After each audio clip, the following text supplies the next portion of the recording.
Let's take a look at some of the different image types that I can place in Illustrator and some of the opportunities or limitations that each of them offer us.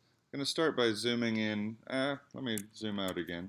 I have in this file a artwork layer, which has all the tractors and labels on them, and a background layer that just has my diagonal stroke there. I'm going to start by cutting that. I'm going to hit Command X to cut it, and then I'm going to go to File, Edit, Paste on all artboards, so that I've got. So this is one thing that I can do if I want to duplicate something across all my explorations. But what this shows me is some of the transparency issues that, or transparency qualities that the images have. A PSD file saved in color, probably RGB, I can't remember what color, but this is saved in color mode, and a PSD or Photoshop document file can have a transparent background. Grayscale PSD file can also have a transparent background. And if I select this image and come over here to my image swatches and try to change its color, as you might expect, nothing happens. Same here with the grayscale PSD, nothing happens. Okay, so what's the big surprise there? Who would have thought you could change color in Illustrator? Well, let's move on. JPEGs, a color JPEG.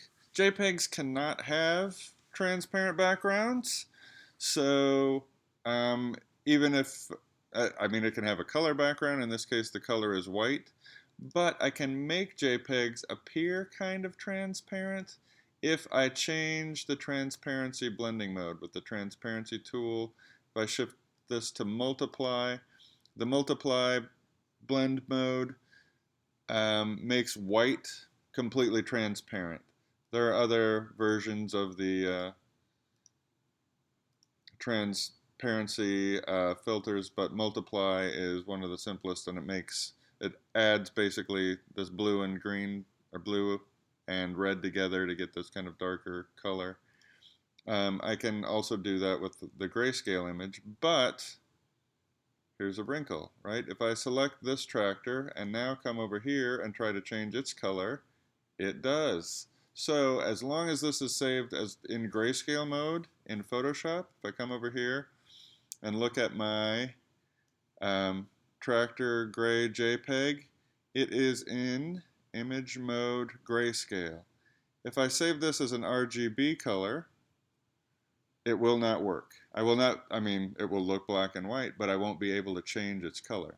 So I need to save it as a grayscale image, and then I can change its color in Illustrator. And I can have the transparency modes there too.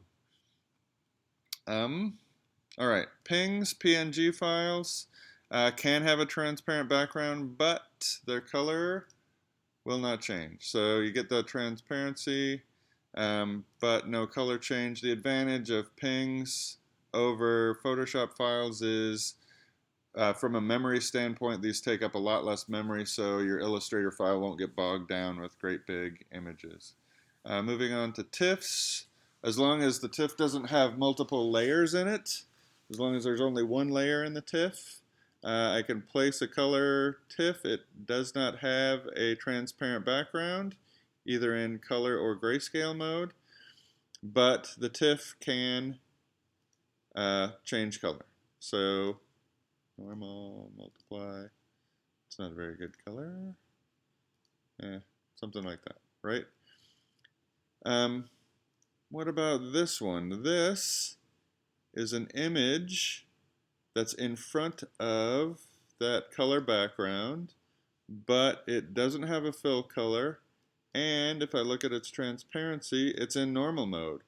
What is going on? How come I can see through that image to that blue background? Well, if I zoom in here, this is a bitmap image, a halftone image that was created, a bitmap image that was saved as a halftone screen. I'll talk about bitmaps in another video and in class, but if I zoom in here, you can see it looks kind of like an old newspaper photograph. That's a halftone screen, but it's a bitmap image, and the thing about bitmap images is that they are not black and white, they're not grayscale. Every pixel in a bitmap image is either black or see-through. That's it. They're very low memory files. They don't take up much memory. They process really quickly. And they can have their color change too, but all of the pixels are transparent. So if I wanted to have white back here behind the tractor, I'd probably have to draw something back there that's white to be able to make sure I can't see through it. So that can require a little additional, maintenance or whatever, but they're powerful in the sense that I can really quickly make duplicates and color changes and blend modes and get some pretty funky effects with halftone bitmap files that are TIFFs. I have to save this as a TIFF to be able to do that with it. But there's an overview of PSD files, JPEGs, PNGs, and TIFFs, all of the images that you can place in Illustrator from Photoshop.